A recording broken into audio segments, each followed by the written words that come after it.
I've talked in past about how restoring your body's magnesium can yield some pretty spectacular health benefits, like restoration of bone density and prevention of osteopenia, osteoporosis, reduction of blood pressure, reduction of muscle cramps, reduction of heart rhythm disorders.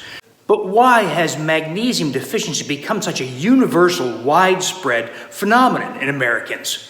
Well, there are 5 major reasons. First of all, we drink filtered water. By necessity, right? If you went to the river or stream and drank the water that's flowing over rocks and minerals and is thereby rich in magnesium, well, you'd get sick. There's sewage runoff, pesticides, herbicides, and other contaminants. So by necessity, we have to drink filtered water. Whether your city filters it or whether you filter it, it removes virtually all the magnesium. So magnesium is now lost in your drinking water.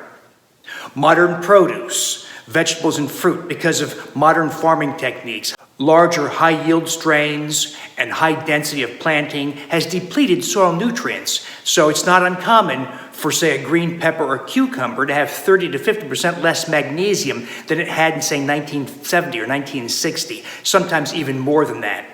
Consumption of wheat and grains, whether you consume them now or have in past, you're exposed to the phytates of grains, which are very powerful binders of magnesium in the intestinal tract, and you just poop out the magnesium in the toilet.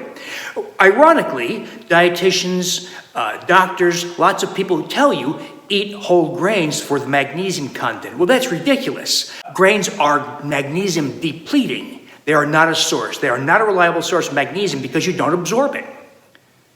The common use of prescription drugs, but especially diuretics, such as the thiazide diuretics, like hydrochlorothiazide and chlorothalidone, those hugely deplete magnesium because of urinary magnesium loss. And that's why people who take diuretics typically have to take magnesium supplementation. If they don't, they can have sudden cardiac death. That's a bad side effect, as you'd imagine.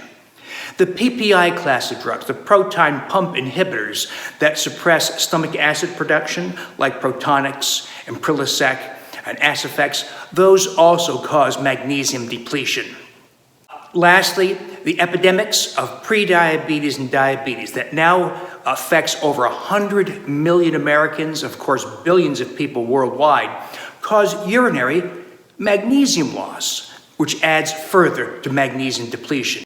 Now, more than one of these factors apply to most people. So you can imagine magnesium depletion is the rule among modern people.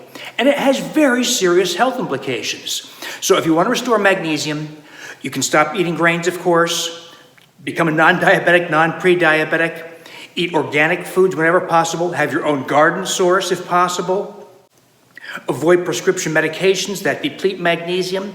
But if you really want to restore magnesium, use the best magnesium that money can't buy.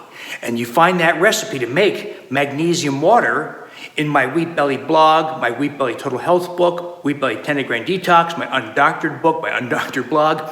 It's make your own form of magnesium supplementation in the form of magnesium bicarbonate, the most highly absorbed form of magnesium. It is by a long stretch the most effective way to both restore magnesium as well as to reverse magnesium deficiency, far superior to any tablet form.